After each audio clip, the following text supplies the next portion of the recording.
నమస్కారం, మీరు చూస్తున్నారు HN19. తిరుపతి జిల్లా వాకాడులోని నేదురుమల్లి బాలకృష్ణారెడ్డి సేవాక్షేత్రంలో సోమవారం వైఎస్ఆర్ కాంగ్రెస్ పార్టీ నాయకుల ఆత్మీయ సమావేశం జరిగింది. ఈ సందర్భంగా శాసనమండలి సభ్యులు ఎమ్మెల్యే అభ్యర్థి మేరిగ మురళి మాట్లాడుతూ వైఎస్ఆర్సీపీ ద్వారా లబ్ధి పొంది తరువాత మోసం చేసిన వారు నాశనం అయిపోతారని పరోక్షంగా మాజీ ఎమ్మెల్యే పాసం సునీల్ కుమార్, గూడూరు తాజా MLA Tirupati BJP MP Velagapalli వరప్రసాదరావులపై విమర్శలు చేశారు. ఈ సమావేశంలో వైఎస్ఆర్సీపీ నాయకులు కొడలూరు దామోదర్ రెడ్డి, మండల ఉపాధ్యక్షులు వాటంగారి వెంకటరమణయ్య, సర్పంచుల సంఘం అధ్యక్షులు కల్లూరు గ్రామ సర్పంచ్ దువ్వూరు విజయభాస్కర్ రెడ్డి, దువ్వూరు అజిత్ రెడ్డి, మాజీ MPP Duvvuru Madhusudan Reddy, ZPTC Rautu Ramakrishna, AMCC chairman Vakati Nagabhushanamma, Vakadu గ్రామ సర్పంచ్ బండి వెంకటరత్నమ్మ, ఉప సర్పంచ్ పాపారెడ్డి రాజశేఖర్ రెడ్డి, జమీన్ కొత్తపాలెం ఉప సర్పంచ్ మారంరెడ్డి కిరణ్ కుమార్ రెడ్డి తదితరులు పాల్గొన్నారు. ఆ రోజు జగన్మోహన్ రెడ్డి గారు కాంగ్రెస్ పార్టీకి ఎదురు జెండా ఎగరేసి ఒంటరిగా తన ప్రయాణం స్టార్ట్ చేసినప్పుడు మీరంతా అన్నా మీరు ఒంటరి కాదు, మేమంతా ఉన్నాము, మిమ్మల్ని గుండెల్లో పెట్టి చూసుకుంటామన్నారు. అదేవిధంగా జగన్మోహన్ రెడ్డి గారికి 151 ఎమ్మెల్యే సీట్లు ఇచ్చి ముఖ్యమంత్రిగా కూర్చోబెట్టడం జరిగింది మనమంతా కలిసి. ఆయన కూడా మన పేదలందరినీ గుండెల్లో పెట్టుకొని విద్యార్థులకు కావచ్చు, రైతు అందరికీ తెలుసు.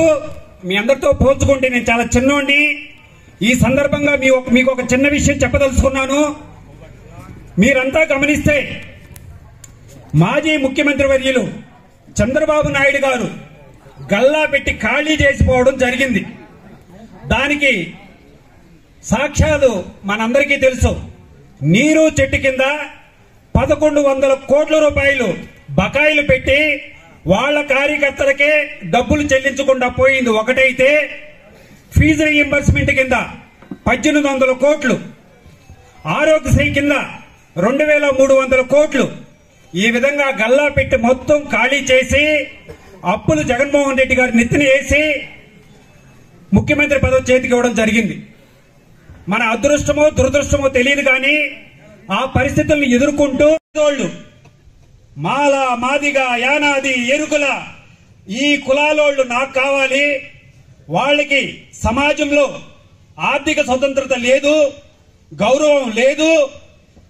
ఈ చంద్రబాబు గారి 14.5 సంవత్సరాల పాలనలో ఎక్కడ కూడా నామినేటెడ్ పదవులో రిజర్వేషన్ క్యాండిడేట్లు కూర్చోబెట్టింది లేదు. కానీ నా పాలనలో ఖచ్చితంగా నామినేటెడ్ పోస్టుల్లో కూడా ఎస్సీస్ని, ఎస్టీస్ని, బీసీస్ని కూర్చోబెట్టడం జరిగింది. దానిలో భాగంగానే ఈరోజు నాగభూషణమ్మ గారు ఏఎంసీ చైర్మన్ కాగలిగారు. కాబట్టి మనం జాగ్రత్తగా ఆలోచించవలసిన సమయం. అభివృద్ధి ఏమీ చేయలేదంటున్నారు. కరోనా పాండమిక్ వచ్చి పైన పడడం జరిగింది. ఆ మాజీ ముఖ్యమంత్రి పరిపాలించిన ఆటవిక పాలన కూడా ఒకసారి మనం గమనించాలా. హాస్పిటల్లో డాక్టర్ ఉండడు, డాక్టర్ ఉంటే డ్యూటీకి పోడు, డాక్టర్ హాస్పిటల్ ఉంటే మందులుండవు. లాస్ట్కి ఒక ఆక్సిజన్ సిలిండర్ లేని హాస్పిటల్ నడిపిన గొప్ప ముఖ్యమంత్రి ఆయన. ఆ పరిస్థితుల నుంచి జనాలు ఒకవైపు ప్రాణాలు చచ్చిపోతా ఉన్నారు, పిట్టలు చచ్చినట్టు చచ్చిపోతా ఉన్నారు. వాళ్ళని కాపాడుకోవాలంటే నిర్మాణాత్మకమైన అడుగులు అవసరమైంది. ఆ పరిస్థితుల్లో ఆక్సిజన్ సిలిండర్లు కావచ్చు, హాస్పిటల్లో డాక్టర్లు కావచ్చు, మనందరికీ తెలుసు. ఈ ఆంధ్ర రాష్ట్ర చరిత్రలో అనాలో, భారతదేశ చరిత్రలో అనాలో మునిపెన్నడు రిక్రూట్ చేయనంత మంది స్టాఫ్ నర్సుల్ని వీళ్ళందరినీ హాస్పిటల్కి రిక్రూట్ చేసుకోవడం జరిగింది. ఈ పరిస్థితుల్లో కార్యకర్తలకి కొంచెం అటు ఇటు జరిగిన మాట వాస్తవమేనని నేను మీ అందరి సమక్షంలో అంగీకరిస్తున్నాను. పరిస్థితి ఉన్నా కూడా ఆ ప్రయత్నం వైపు మేము చేయగలిగాం రాజశేఖర రెడ్డి హయాంలో. అదే కాకుండా స్వర్ణముఖికి వరదలు వస్తే ఆ పుల్లు గట్టలు లేక అనేక ఇబ్బందులు పడుతున్నటువంటి పరిస్థితుల్లో వాటికి మొదల నుంచి నాయుడుపేట నుంచి తూపిలపాలెం వరకు స్వర్ణముఖి ఫ్లడ్ బ్యాంక్స్ నిర్మాణం చేసి ఈ ప్రాంతంలో ఉండేటువంటి స్వర్ణముఖి పరివాహక ప్రాంతంలో ఉండేటువంటి రైతాంగం అంతా నిద్రలేని రాత్రులు గడిపే వాళ్ళు అంతకు ముందు వరదలు వస్తే అటువంటి ఏర్పాటు చేశారు. వాకాడు మండలానికి మొత్తం తాగునీటి సౌకర్యం ఇచ్చేటువంటి స్వర్ణముఖి నుంచి ప్రతి గ్రామానికి మంచినీటి సౌకర్యం ఇచ్చేటువంటి ప్రాజెక్టును ఇక్కడి నుంచి ఇచ్చాడు, ప్రతి గ్రామానికి మంచినీళ్ళు ఇచ్చేటువంటి కార్యక్రమానికి రూపకల్పన చేశాడు. ఈ విధంగా అనేక కార్యక్రమాలు చేశాడు. ఈనాడు జగన్మోహన్ రెడ్డి గారి హయాంలో సంక్షేమ పాలన నడిపిస్తూ ఈ మండలంలో ఉండేటువంటి ప్రధాన రహదారులంతా వైడన్ చేసేటువంటి కార్యక్రమం, గూడూరు దుగరాజపట్నం రోడ్డు గాని, గూడూరు తూపిలపాలెం రోడ్డు గాని, వీటికి నిధులు మంజూరు చేశాడు. అంతేకాకుండా నీటి సౌకర్యం ఇచ్చా. ప్రతి గ్రామానికి ఆనాడు ఆయన విద్యుత్ శక్తి శాఖ మంత్రిగా కరెంట్ ఇచ్చినటువంటి పరిస్థితి. ప్రతి గ్రామానికి సైక్లోన్ షెల్టర్లు ఇచ్చాడు. మారుమూల ప్రాంతాల్లో ఆరోగ్య అవసరాల కోసం ఇబ్బంది పడతారని చింతోట్లో ఒక పిహెచ్సి పెట్టించాడు. అదేవిధంగా నిడిగుర్తిలో ఒక పిహెచ్సి పెట్టించాడు. ఈ విధంగా పేద ప్రజల యొక్క అవసరాలు తీర్చాలని ఆయన ఒక ప్రయత్నం. అదేవిధంగా వాకాడులో ఈ ప్రాంతంలో అనేక ఇబ్బందులు పడుతున్నటువంటి రైతాంగం కోసం స్వర్ణముఖి బ్యారేజీని కట్టాలనేటువంటి ఆలోచన చేసినటువంటి వ్యక్తి జనార్దన్ రెడ్డి గారు. తీర ప్రాంతంలో 25,000 ఎకరాలకు సాగునీటి సౌకర్యం ఇవ్వాలని 8 దగ్గరలో చెక్ డ్యాంలు నిర్మించాలని ప్రయత్నం చేశాడు. కానీ అటవీ శాఖ ఆంక్షల వల్ల ఆయన చేయలేకపోయినాడు. అన్నాడు ఈ ఊర్లో ఒక ఆర్టీసీ డిపో పెట్టించాడు, ఈ ఊర్లో ఒక గురుకుల పాఠశాల పెట్టించాడు, ఈ ఊర్లో ఒక ఐటీఐ పెట్టించాడు. ఈ విధంగా అనేక కార్యక్రమాలు జనార్దన్ రెడ్డి హయాంలో జరిగాయని చెప్పి నేను గర్వంగా చెప్పగలుగుతాను. అదే రాజశేఖర రెడ్డి గారి హయాంలో రాజశేఖర రెడ్డి పండించినటువంటి ధాన్యానికి గిట్టుబాటు ధర ఇచ్చేటువంటి కార్యక్రమం, ఈ విధంగా రైతాంగానికి ఉపయోగపడేటువంటి కార్యక్రమాలు అభివృద్ధి కాల ఆలోచన చేయమని చెప్పి అడుగుతాను. పేదవాడికి ఆరోగ్యం బాగలేకపోతే, చిన్న చిన్న జబ్బులు ఇస్తే ప్రైవేట్ హాస్పిటల్లకు పోలేనటువంటి పరిస్థితుల్లో వెల్నెస్ సెంటర్లని గ్రామాన ప్రతి సచివాలయ కేంద్రంలో 20 లక్షలు పెట్టి అక్కడ ఒక ఏఎన్ఎం ను, ఆశా వర్కర్ ను వారం 104 వాహనాన్ని ఆడకు తీసుకువచ్చి ఒక స్పెషలిస్ట్ డాక్టర్ కాన్సెప్ట్ పెట్టి అదంతా అభివృద్ధి కాదా? పేదవాడి ఆరోగ్యాన్ని చూడడం అభివృద్ధి కాదా? ఆలోచన చేయమని చెప్పి అడుగుతున్నాను. అంతేకాదు నాడు నేడు అనేటువంటి కార్యక్రమం ద్వారా భారతదేశానికి ఈ రోజు జగన్మోహన్ రెడ్డి ఒక మార్గదర్శి. విద్యా వ్యవస్థలో 50,000 కోట్ల రూపాయలు వెచ్చించి పేదవాడి విద్య కోసం వెచ్చిస్తున్నటువంటి ముఖ్యమంత్రి ఎవరైనా ఉన్నారు ఈ దేశంలో అంటే ఒక్క జగన్మోహన్ రెడ్డి. పనిచేయబోతున్నాం. అదేవిధంగా మన నాయకుడు జగన్మోహన్ రెడ్డికి వస్తున్న ప్రపంచం మనం చూస్తున్నాం. ఎండనక వాననక రాత్రి 1 గంట వరకు కూడా జన ప్రపంచం ఆగడం లేదు. గత నెల సమావేశంలో ఆయన ఒక మాట అన్నాడు, మీ చేతుల్లో ఉంది ఇంకంటే ఆ రోజు మనం ఆశ్చర్యపోయాం. కానీ ఈ రోజు ప్రజల్లోకి పోతే ఆయన చెప్పిన మాట అర్థమవుతా ఉంది. ప్రజలు పలుకుతున్న స్వాగతమే ఆయన అన్న మాటకి ఈ రోజు నిదర్శనం. కాబట్టి ఎత్తుకుంటే కొన్ని ఎమ్మెల్యేగా మేము అందరికీ ఇచ్చే అన్నదండలు మరి తెలుగుదేశానికి ఇచ్చే రకమైన వాతావరణం కూడా మీకు ఇస్తాము. తర్వాత మేము పార్టీలో మాట్లాడి అన్ని నిర్ణయం తీసుకుంటామని ఒక రాజ్యాంగాన్ని ఎంత గౌరవప్రదంగా గౌరవించారో ఒక్కసారి బేరే చేసుకోండి. రాజ్యాంగాన్ని కించపరిచినటువంటి వ్యక్తి చంద్రబాబు నాయుడు గారు పరిపాలన మళ్ళా నేను ముఖ్యమంత్రి కావాలని కోరుకోవడం ఎంత దుర్మార్గమైన విషయం కూడా ప్రజలందరూ కూడా అర్థం చేసుకోవాలని మనం చేస్తున్నా. మనసు లేదు,